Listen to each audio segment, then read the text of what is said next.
Halo, bertemu kembali dengan saya Martinus Arif Sudaryono. Dalam pembelajaran sosiologi hari ini, kita akan membahas tentang ciri-ciri sosiologi sebagai ilmu pengetahuan. Nah, diharapkan setelah pembahasan hari ini, kalian dapat mengidentifikasi ciri-ciri sosiologi sebagai ilmu pengetahuan. Nah, materi ini kalian simak baik-baik. Nanti ada latihan soal karena setiap tahunnya ini materi ini selalu hadir di awal-awal soal.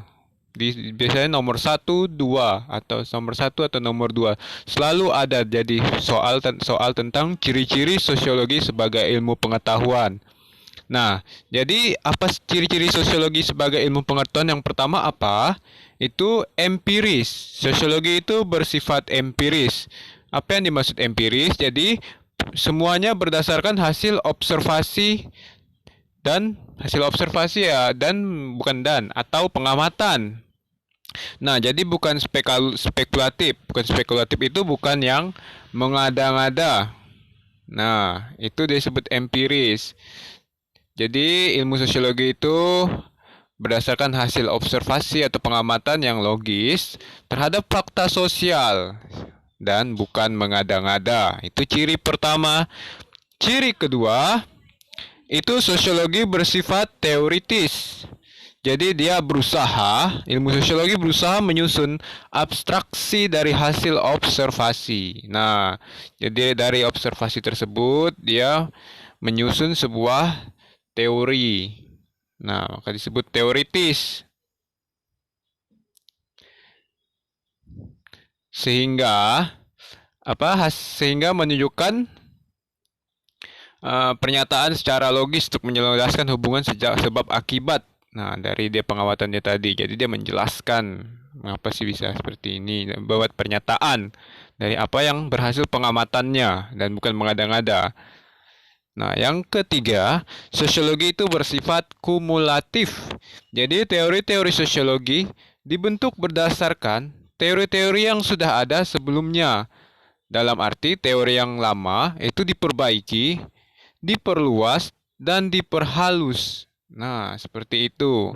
Jadi, teori-teori yang ada itu kemudian disempurnakan kembali, diluaskan, dikuatkan, sesuai dengan kondisi atau fakta terbaru. Nah, setelah itu yang terakhir, ciri sosiologi itu bersifat non-etis. Jadi tidak mempersoalkan baik buruknya suatu fakta, tetapi hanya menjelaskan fakta-fakta secara analitis. Nah, ilmu sosiologi itu tidak dalam menjelaskan, dia tidak bilang ini baik atau buruk. Nah, dia tidak mempersoalkan baik buruknya fakta, tapi dia hanya menjelaskan fakta apa adanya.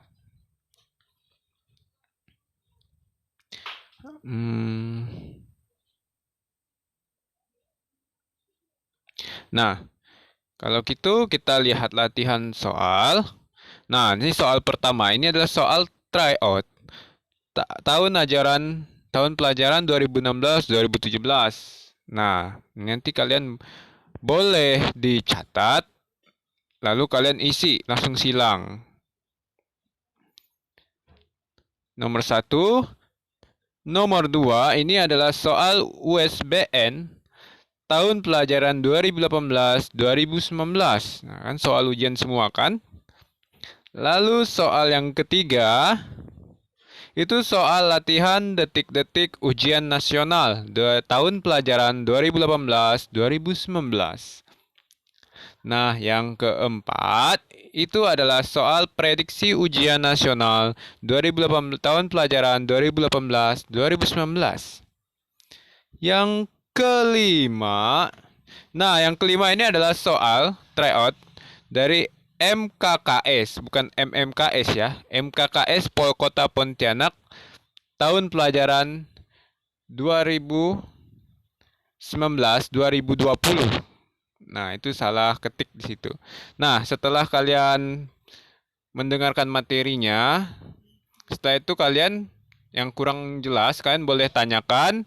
Setelah itu kalian boleh mengerjakan latihannya di buku tulis kalian. Jangan lupa tulis nama. Nah, ini mungkin butuh waktu untuk mencatatnya. Nah, ini dicatat nanti ya soalnya, langsung disilang nanti jawabannya.